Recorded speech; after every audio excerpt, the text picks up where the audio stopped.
Povo de Roma, seja muito bem-vindo ao canal A Roda, o lugar onde você entende sim qual carro deve comprar.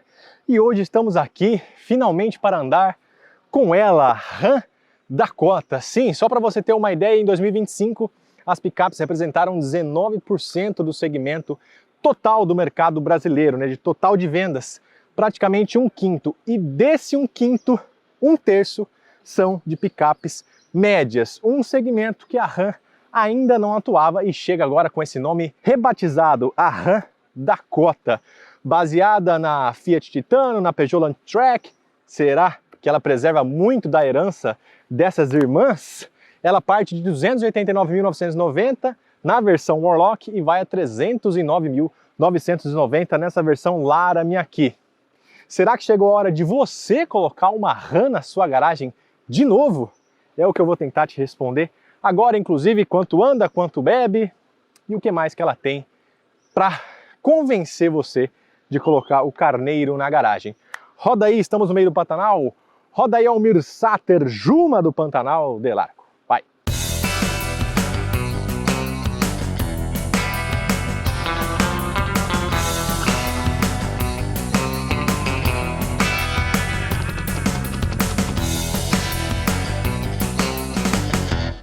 Começando pelo começo, você já está um pouco habituado a ver a Ram Dakota, talvez pela internet, se você está ansioso por esse carro, porque esse carro já surgiu como conceito no ano passado, depois surgiu no Salão do Automóvel e finalmente depois surgiu estático e agora estamos tendo a oportunidade de andar com ela. Bem, essa aqui é a versão Laramie, que você vai reconhecer de que maneira, como sempre, as Laramies têm esse visual mais cromadão aqui, e no caso da Dakota, ela é a única entre as duas versões que vai ter esse filete de LED interligando aqui os faróis. Outra coisa que você está vendo daí do vídeo é que a gente tem aqui, ó, o radar do ADAS. Sim, as duas versões, tanto a Warlock de 289.990, famoso 290.000, quanto a Laramie 309.990, famoso 310.000, ambas trazem aí um ADAS nível 1, ou seja, piloto automático adaptativo e auxílio de manutenção de faixa, né? Não é a centralização, não é o ADAS nível 2, mas já é uma assistência aí que geralmente você não vê em picapes médias desse valor pedido pela Ram.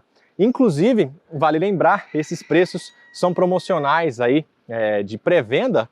Quem já reservou o carro, se você está interessado também, o carro já começou a ser vendido primeiro na Argentina, onde aliás é fabricado. Em março chega aqui no Brasil, as entregas começam e por enquanto eles reservaram esse preço para um lote de 750 unidades, mas a gente sabe, no futuro a Ram, a Stellantis, costuma oferecer aí bons descontos aí para CNPJ, produtor rural, ou seja, é possível que esse preço se mantenha por algum tempo e inclusive em cifras menores na ponta do lápis lá no balcão da concessionária. Estou te dizendo isso para você ficar atento aí, que eu vou te mostrar tudo que essa picape tem e como anda para você poder comparar com rivais dessa faixa de preço. Bem, no mais, você percebe uma identidade visual toda Ram aqui na grade, né? Obviamente com esse nome gigantesco. Temos câmeras 360 também e aqui os faróis são sempre de LED, independente da versão, com duplo canhão projetor. É um bom design, achei que ficou bem diferente em relação à Fiat Titano e conseguiu aí, junto com essa musculatura de capô e tudo mais, trazer uma identidade visual bastante própria para a Dakota. Vamos então agora aqui na lateral para ver o que mais que ela tem de diferente em relação à Titano, por exemplo, né? Praticamente as dimensões se mantêm. A única coisa é que esse carro só é 2 centímetros maior no comprimento, muito em função aí do design um pouco mais robusto que a Ram quis empregar para o carro. Mas o entre-eixos é o mesmo, 3,18 metros, menor do que de uma Ranger, maior que de uma S10, maior que de uma Hilux, ou seja, tá bem aí na veia, né, no segmento, na metade do termo, né, no meio termo mesmo do que se conhece de picape média. Ângulo de entrada 28 graus, ângulo de saída de 27 e aqui o vão livre de 31,7 graus, é bastante coisa aqui. E esse estribo também aí tem de série, mas como acessório você pode colocar depois um estribo elétrico. Aqui o Dakota, escrito bem grande, aqui nessa versão cromado. Na versão Warlock, isso tudo que está cromado vem para um preto fosco. E também tem molduras de rodas pintadas na cor do carro aqui na Laramie, foscas na Warlock. Outra diferença entre as versões também, aqui roda 18, lá roda 17. Aqui no caso o pneu é sempre 265/60, lá é um 265/50 65, os freios são a disco nas 4 rodas aqui. Você pode ver que a roda tem todo um design mais robustão, com um carneiro aqui no centro e, como eu te falei, freio a disco nas 4 rodas. É um visual interessante, né? Você tem esse pneu aqui HT, lá você tem um pneu all-terrain, ou seja, a vocação para off-road está presente aqui nesse carro, talvez mais do que em versões de entrada de outras picapes médias que custam mais ou menos esse valor também. Outra coisa interessante é que esse carro é sempre tração 4x4. Você vendo daí, imagino que já deva imaginar que a traseira é onde nós temos menos diferenças entre uma e outra, né? Entre Titano e Dakota. Eu concordo com vocês, embora aqui a gente tenha um pouquinho mais de refinamento. Onde? Nas lanternas, por exemplo, que são sempre de LED, inclusive até a seta é sequencial, né? Aquela seta que acende de dentro para fora aqui em LED, melhor do que muita picape média que é na lâmpada halógena ainda. O 4x4 está aqui, ó, na tampa traseira, não está na lateral, mas indica a nossa tração, bem como aqui desse lado o nome da versão. O nome da Dakota mesmo está concentrado nas portas. Bem, abrindo aqui a tampa da caçamba, você viu que ela já está toda empoeirada, porque a gente já rodou muito aqui pelas estradas de terra do Pantanal. Você vê protetor de caçamba, capota marítima e o amortecedor aqui, que não deixa ela despencar. Tudo isso é item de série, tá bom? Então, essas 3 peças, além da luz interna aqui dentro, são item de série. O que você tem, por exemplo, como acessório, é a capota elétrica, coisa que essa unidade não oferece. Capacidades, 1.020 kg de capacidade de carga, volume 1.250 litros, é uma caçamba bem grande, próxima aí de números de uma Ranger V6, tanto em volume quanto em capacidade, e especialmente em volume maior até do que a média do segmento, em capacidade de carga não tanto, e aqui a capacidade de reboque de até 3,5 toneladas. Interessante, né? E para puxar tudo isso, motor turbo diesel de 200 cavalos. Vamos lá ver. Vamos lá conhecer o coração da querida Dakota. Você lembra da Dakota produzida em Campo Largo, no Paraná?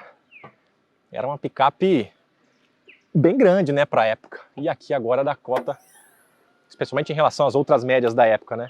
E agora aqui a Dakota tem esse porte de Ranger S10, enfim, um pacote mais consagrado aí no nosso mercado, né? Você já viu pelos números que as médias tendem a emplacar cada vez mais em vendas. Já temos aí GWM Power, BYD Shark, enfim, as marcas estão olhando para esse segmento com um pouco mais de carinho. Bem, aqui embaixo desse capô, motor 4 cilindros, turbo diesel 2.2, é o mesmo conjunto que equipa outros veículos diesel da família Stellantis, seja Commander, Rampage e também a Titano, obviamente, e aqui tem 200 cavalos, 45,9 kgfm de torque. Segundo a Stellantis, o 0 a 100 desse carro feito em 9,9 segundos, a transmissão aqui é de 8 marchas, ao contrário das 9 que você tem nesses outros carros monobloco, Rampage, Commander, e outra coisa também, consumo segundo Inmetro, 9,7 na cidade, 10,8 na estrada. Eu achei adequado os números de desempenho e consumo, temos aqui manta, amortecedor para facilitar você de abrir, enfim, achei um conjunto bastante interessante. 200 cavalos aí é um bom número pensando aí nesse segmento, não chega a ser mais do que S10 e Ranger, mas é mais do que uma GWM Power, por exemplo. Vamos ver como é que fica o espaço interno. Opa, vamos lá. Entrar aqui na Dakota, meu Deus do céu, deve estar 80 graus lá fora. Bom, aqui por dentro você nota que o espaço interno é adequado para uma picape de 3,18 metros de entre-eixos, né? Ou seja, o banco está ajustado para eu dirigir, tem 1,80 m, ainda sobra algum espaço aqui para o meu joelho. A única coisa é que essas picapes chassi, elas têm o assoalho um pouco mais alto e aí a perna fica um pouco arqueada. Não estou mal acomodado, muito longe disso, mas sem dúvida não é o conforto máximo que você tem numa Ram 1500, por exemplo, não é? Mas de toda maneira, aqui atrás é bem bom, não dá para reclamar não. Aqui na Laramie o couro é marrom e o teto é claro. Na Warlock o couro é escurecido, né? É preto, e o teto também pintado de preto. Eu acho até que para quem for usar no campo, talvez prefira a Warlock em função disso. Outra coisa também, falando de cores, lá por fora são 5 opções de cores, só que essa vermelho Sunrise, vermelho Terra Sunrise, salvo engano é o nome dessa cor, só a Laramie oferece. As demais é preto, prata, cinza e 2 tons de cinza. 2 tons de cinza, um preto e um prata, ou seja, nenhuma cor. Só a cor que você vai ter optando pela Laramie. Aqui você tem um ganchinho para prender sacolas de até 4 kg, apoios de braço, com porta-copos e saída de ventilação, embora não haja uma zona independente aqui, e também carregador USB-C. Meu Deus, estou pingando de calor. Vamos lá para frente para eu te contar como é lá por dentro e para eu ir para o ar-condicionado também. Opa, vamos lá. E ó, aproveitar o calor aqui para já te dizer que o que eu mais senti falta dos itens de série da Dakota foi banco ventilado. Banco ventilado faz uma diferença danada num dia igual hoje. E aqui ó, o couro é claro, imagina no couro escuro, que esquenta ainda mais, né? Com o sol incidindo diretamente. Mas enfim, de equipamento o carro é bem interessante, mas primeiro deixa eu te falar de acabamento, porque eu não tinha visto esse carro por dentro ainda no salão do automóvel, não deu tempo de ver. Um banho, né? Um banho nas outras médias, um banho na S10, um banho na Frontier, aqui ó, acabamento macio, aqui também no painel, tudo muito bem encaixado, um bom gosto. Eu senti que a Stellantis conseguiu dar uma identidade toda própria aqui para o painel da Dakota, muito na comparação com a Titano, porque a Titano ainda herda muita coisa da Peugeot Landtrek, nos botões, no layout geral, também no painel analógico, né? E aqui não, aqui a gente tem um conjunto que ficou bem RAM mesmo, né? Eu acho que é importante quando você tem um carro que é derivado, né? Especialmente um carro mais caro, derivado de uma plataforma que já rende um carro de preço mais básico, você conseguir dar essa impressão de que, opa, não estou comprando o mesmo carro. E aqui, de fato, a impressão é essa. Estamos num carro totalmente diferente em relação à Fiat Titano. Por exemplo, aqui ó, o volante tem 3 raios, né? Na Titano é aquele volante de 2 raios que eu acho um pouco simples demais. Ou seja, no geral eu gostei bastante do aspecto interno aqui da Dakota. Eu só mesmo acrescentaria para ficar perfeito, banco com ventilação. E basicamente isso, porque os bancos, tanto do motorista quanto do passageiro, são elétricos. Temos aqui quadro de instrumentos digital que, embora não seja também muito grande, de muitas configurações, atende muito bem a contento atende a contento, né, para dar a sensação de não ser um carro tão simples, como acontece um pouco na Titano.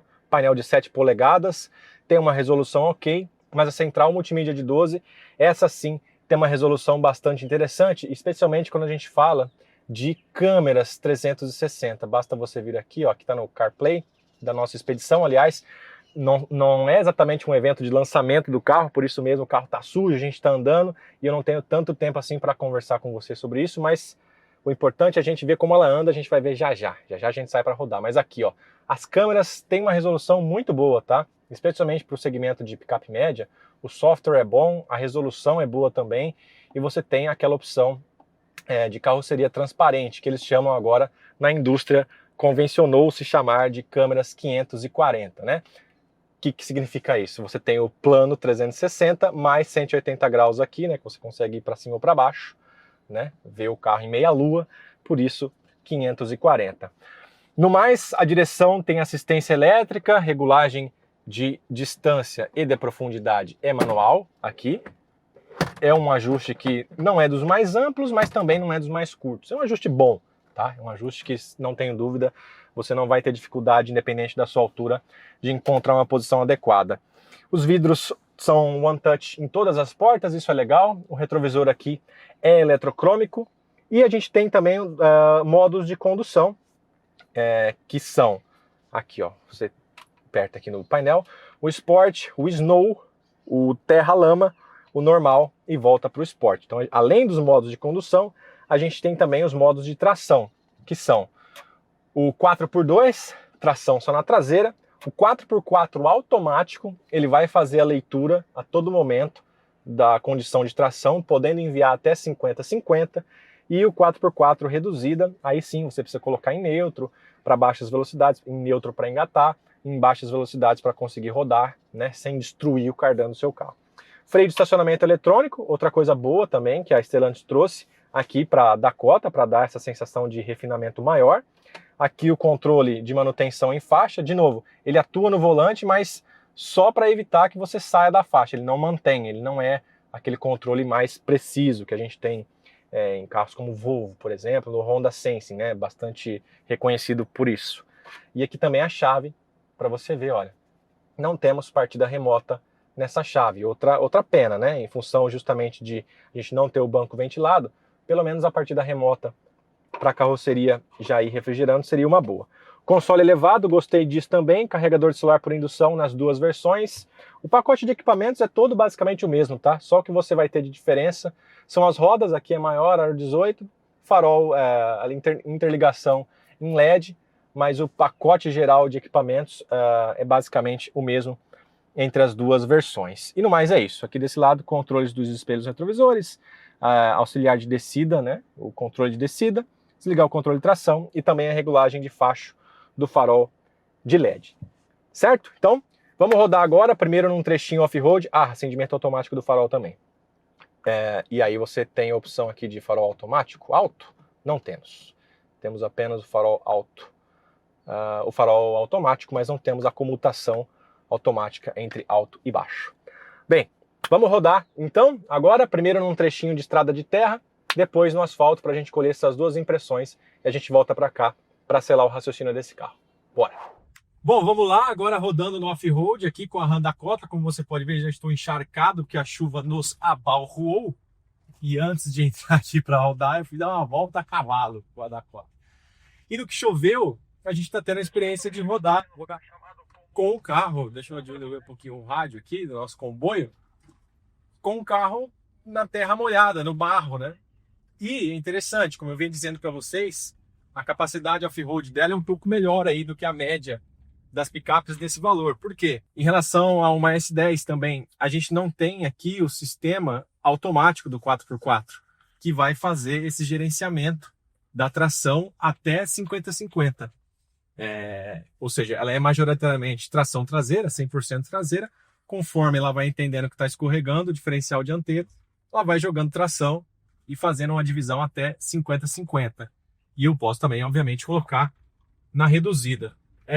Esqueci de comentar lá fora com vocês, mas a arquitetura da suspensão não muda, né? É um eixo rígido lá atrás, com feixe de mola. E na dianteira, um duplo A com molas helicoidais. E é justamente isso. A suspensão traseira, ela pula um pouquinho, sim. Ela é um pouquinho cabrita. Ela está no meio termo entre uma GWM Power e talvez uma Ranger V6 ou uma Amarok V6 também, que são muito boas aí de comportamento de suspensão, especialmente no asfalto, onde a gente vai chegar já já. Mas uma coisa importante de lembrar também é justamente o que eu comentei lá fora com vocês com relação aos pneus. Que mesmo aqui na versão Laramie, que tem o pneu HT, ele ainda tem uma capacidade off-road melhor do que seria uma versão LT. Aliás, LT não, a WT da S10, ou mesmo a Black da Ranger, ou a XLS V6 da Ranger, né? E da Amarok, obviamente. A Amarok tem sempre pneus de asfalto, mas a gente está falando de um carro muito mais caro. Das Mitsubishi Triton também, nessa faixa de preço, da própria Power. Então o pneu lá fora tem uma capacidade legal aqui para off-road. Vou entrar aqui no trechinho onde tem mais barro e ela vai que vai. Ó, vou botar uma aguinha aqui. Tem o limpador automático do para-brisa, isso é bom. E o comportamento de direção é bem bom também. A gente está passando numa estrada muito irregular, né? E não sinto vibração no volante. O volante passa muito pouco do que acontece lá fora, isso é bom. Isso é um aspecto de qualidade de construção interessante para esse carro também, que certamente quem procura uma RAM busca. E o comportamento de freio também, de acelerador. O freio tem um curso bacana, não é um freio borrachudo. Conseguiram dar aquele tempero de betim que sempre que um carro Stellantis vem para o Brasil, de outros mercados, isso acaba acontecendo também, né? Então, no off-road não tem nem o que falar. É um carro com bloqueio diferencial traseiro, 4x4 reduzido. A gente está andando aqui com o carro vazio, né? Você, passageiro e bagagem. A gente faz fotos, olha só como é um comboio aqui. O pessoal está fazendo a expedição, a gente é o primeiro grupo. Daqui a pouco vem outro grupo, o pessoal está de Wrangler. Aquele ali sim, meu amigo. Aquele ali sobe até a parede. Mas a percepção inicial aqui da construção da Dakota me agradou bastante. Aqui o volante bem isolado, o ruído também de rolagem dos pneus, de ouvir pedrisco, bater na carroceria e tal. Isso não acontece, é um carro bem isolado também de motor, corroborando para aquilo que eu estava conversando com vocês acerca de tentar dar a esse carro uma personalidade própria e aqui no caso uma personalidade RAM. É carro mais premium, do carro mais caro, o carro mais desejado, né? Justamente por ostentar uma marca premium aqui no Brasil. Pode dizer que a RAM briga no segmento premium, embora com comerciais, né? Com picapes.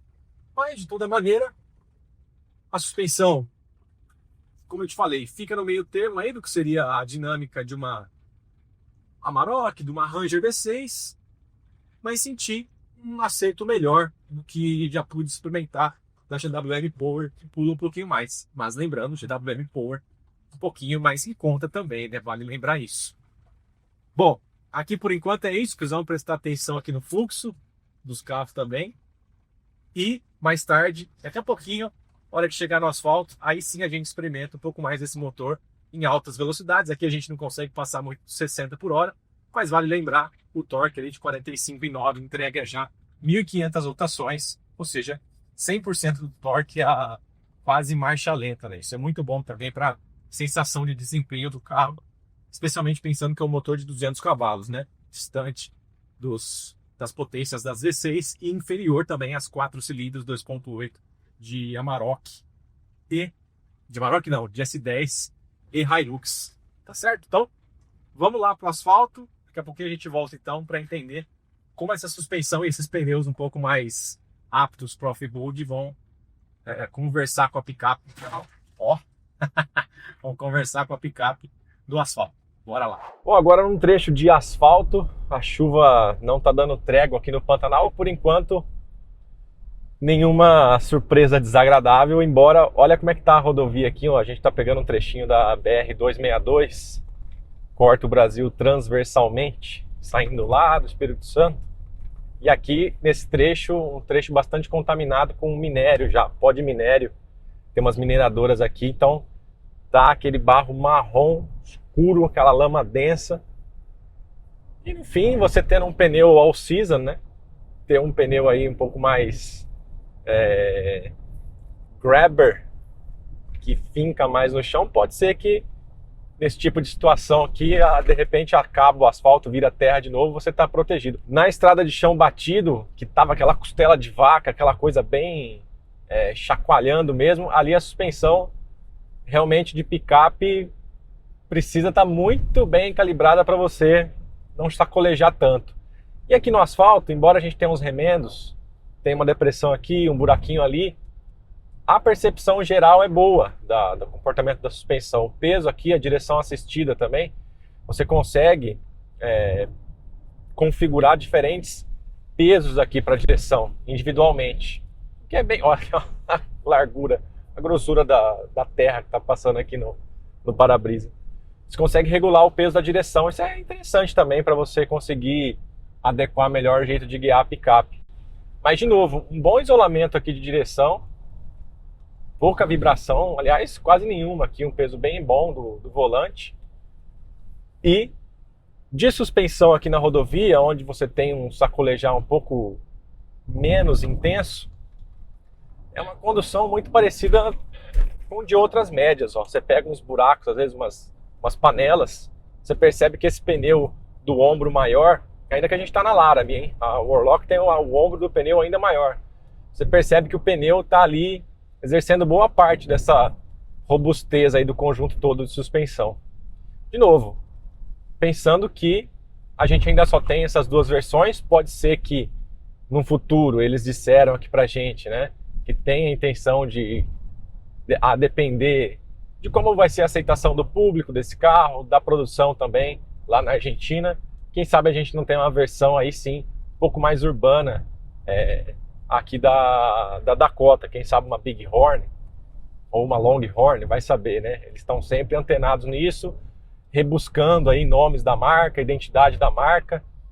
E o nome Dakota, embora seja característico aí dos anos 90, é mais uma questão de, não digo nem uma questão de legado da picape, é mais uma questão de ele já tem esse nome na prateleira, o público já identifica Dakota com Ram, com antigamente Dodge. Eu particularmente não vejo tanto problema nisso, né, em você ressuscitar um nome, embora ambas não tenham necessariamente parentesco nenhum, né? E outra coisa também, embora esse carro tenha assim origem chinesa, cara, o banho de loja aqui, todo o trabalho de engenharia para tropicalizar esse carro foi muito bem feito, e ainda mais bem feito aqui na Dakota do que até na Titan, como eu vinha comentando com você antes. Então toda a percepção aqui de construção do carro é melhor, óbvio, na Dakota do que na Titan. Não me incomoda o fato, assim, não me parece um grande problema, muito pelo contrário, essa origem chinesa que remonta de alguns anos, né, desse carro. O trabalho que a Stellantis faz em trazer o carro e deixar ele com uma identidade própria parece muito bem feito, aliás. Não é nada muito... O pessoal às vezes pode falar, ah, não, isso aí é só trocou o logo lá na frente e vendeu. Não é bem assim. Tem todo um trabalho sério de engenharia e adaptação do carro, além, claro, da identidade visual. Mas falando de novo sobre como o carro roda, aqui ó, um trecho bem de asfalto remendado, aqui neste trecho da rodovia, não é aquele refinamento de suspensão que você vai ter no Amarok V6, mas também não é nada de outro mundo, não é aquela picape incontrolável que chega a incomodar como a gente tinha no começo das picapes médias há algum tempo, há 15 anos. Não, pelo contrário, é um carro bem ajustado, fica na média aí do segmento, pensando numa Triton, pensando numa S10, uma Hilux. Isso a suspensão me pareceu a contento. E aqui, a transmissão de 8 marchas, você tem a opção de trocas manuais. Aqui na alavanca você não tem pedal shifters. E outra coisa também, aqui dá pra gente testar um pouco do piloto automático adaptativo. Aqui ó, já coloquei. Você consegue ativar ou desativar muito facilmente. A manutenção de faixa está bem à vista aqui. Uma coisa que não está tão à vista, você precisa acessar a central multimídia, não gostei muito, são as câmeras 360, 540 na verdade, né?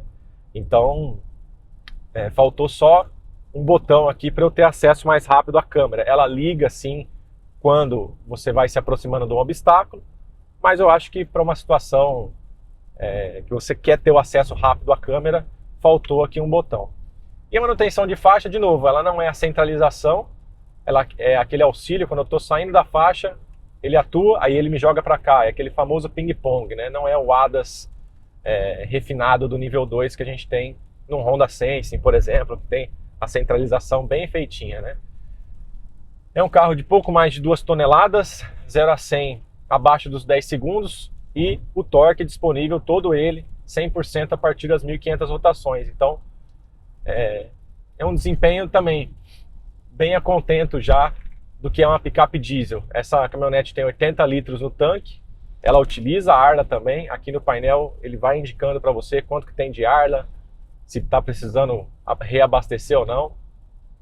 Então o desempenho aqui com o 4x4 automático, você consegue manejar bem o desempenho do carro, não fica aquele carro que fica saindo também, qualquer acelerada ela já patina a roda traseira. Isso costuma acontecer um pouco com a S10. A S10 que tem a tração traseira sem o 4x4 automático e tem bastante torque, né? Mais de 50 quilos, com alguma frequência, especialmente na Z71, que tem aquela pegada off-road também. Você dá uma saída de semáforo, uma esquina, você percebe a roda traseira patinando um pouco. E no geral, a visibilidade é boa, o tamanho do retrovisor bem bom, afastado aqui da carroceria, a altura do espelho é boa também, o ajuste é elétrico aqui, bem de fácil alcance, e aqui o retrovisor interno também é um tamanho adequado. Os faróis podiam ter a comutação automática, né? Ele não faz a comutação entre alto e baixo automaticamente, outro aspecto que a Dakota poderia ter. E no caso aqui da Laramie, você tem também o alerta de tráfego cruzado traseiro na câmera de ré, coisa que você não tem na Warlock. É outro item aqui exclusivo da versão mais completa, embora, relembrando, o ADAS desse mesmo nível, desse mesmo jeito, está presente nas duas versões, né? Só o ping-pong além do controle do piloto automático adaptativo. E é isso, é uma picape que, entre as médias, está muito bem servida de acabamento, de equipamentos, de capacidade off-road. Tenho aqui também de muito fácil acesso o bloqueio do diferencial traseiro, o 4x4 automático, a reduzida. É para você que vai carregar peso, colocar o carro para enfrentar a buraqueira, me pareceu um tempero aí muito bom, aliado a um preço que está bem posicionado aí no segmento, né? Oferecendo equipamentos e acabamento de versões mais caras das picapes médias pelo preço de versões mais em conta, mais de entrada, tanto de Hilux, quanto de S10, quanto de Triton. Ou seja, me parece uma receita bastante... De novo, a Stellantis encontrou, quando a gente acha que não, não cabe um carro nessa categoria. Eles vão lá e encontram uma maneira de encaixar um carro num segmento que até então parecia já completo, parecia que não tinha mais espaço. Ó, vamos ultrapassar aqui o caminhão para você ver o desempenho. Deixa eu ver se dá para ir. Dá para ir. Ó, tô 90 por hora, vou retomar 120, pronto. Não é o desempenho estonteante de uma Amarok V6, de uma Ranger V6, até mesmo de uma S10 2.8, mas está assim, bem a contento ali, pensando numa Triton, pensando numa Hilux até, pensando numa Frontier, ou seja, está bem nivelado com o que a gente tem nesse segmento das picapes médias, né? Coisa que a Ram ainda não atuava. E a chuva não para aqui no Pantanal. Vamos voltar lá para o nosso QG para a gente fechar aqui o raciocínio sobre a Dakota e lembrando, em breve esse carro volta para a gente para fazer aquele teste mais longo, conviver na cidade, ver como é que ela se comporta manobrando, estacionando e também o consumo, né? Aferir finalmente. Aqui a gente está dirigindo em comboio, mas só para você ter uma ideia, a gente está, ó, estou marcando aqui 13 km por litro. Já rodei 65 km, 12,9. Um consumo adequado, né? Nem surpreende, nem decepciona. Um consumo bastante razoável aí para um carro desse porte, dessa aerodinâmica e desse peso. Vamos voltar lá para o nosso QG então, esperar a chuva dar uma trégua, as chuvas de janeiro aqui da região pantaneira, e aí a gente fecha o raciocínio da Dakota. E barulho de chuva, só para fechar também, é mais aqui do para-brisa, tá? O teto aqui tá tranquilo, parece bem forrado, ou seja, de aquele aspecto de sensação de qualidade, a Stellantis via Ram conseguiu sim elevar o patamar da Titano para te entregar um carro mais refinado aqui na Dakota. Vamos voltar lá e fechar o raciocínio desse carro. Pois é, caro youtuber espectador, carro é uma soma de produto e negócio, né? Essa equação vai dizer se você vai levar para sua casa ou não.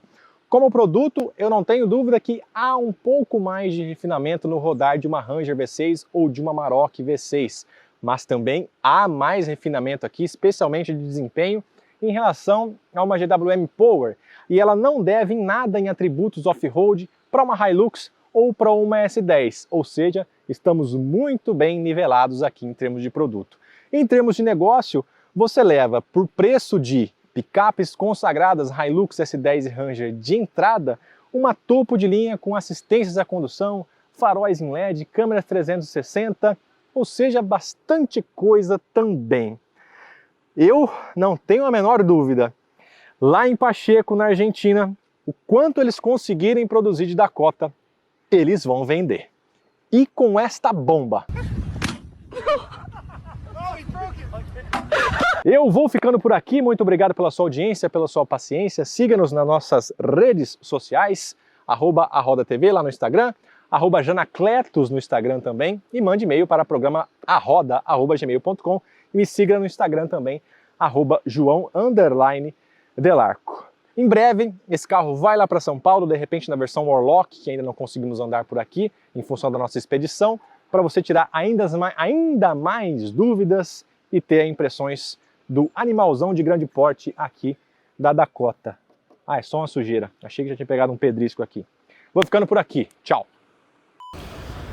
Agora a gente parou num posto aqui, a gente está indo embora já da nossa expedição com a Ram Dakota. Temos aqui as versões que mostraram pra gente. Mas tem um detalhe interessante aqui, ó, que eu acabei de notar aqui nessa Laramie, aliás em todas, essa etiqueta aqui, ó, com a tara e a lotação do carro: Bighorn, Warlock e Laramie. Então pode esperar que em breve chegue uma versão de entrada Bighorn, perdendo alguns equipamentos e portanto ficando aí 20 quilos mais leve em relação às demais. Então por enquanto você conheceu a Warlock e a Laramie, mas fique ligadinho que em breve voltamos, não sabemos quando, mas talvez, muito certamente ainda esse ano, uma versão Bighorn da Dakota. Tchau, é isso, fui.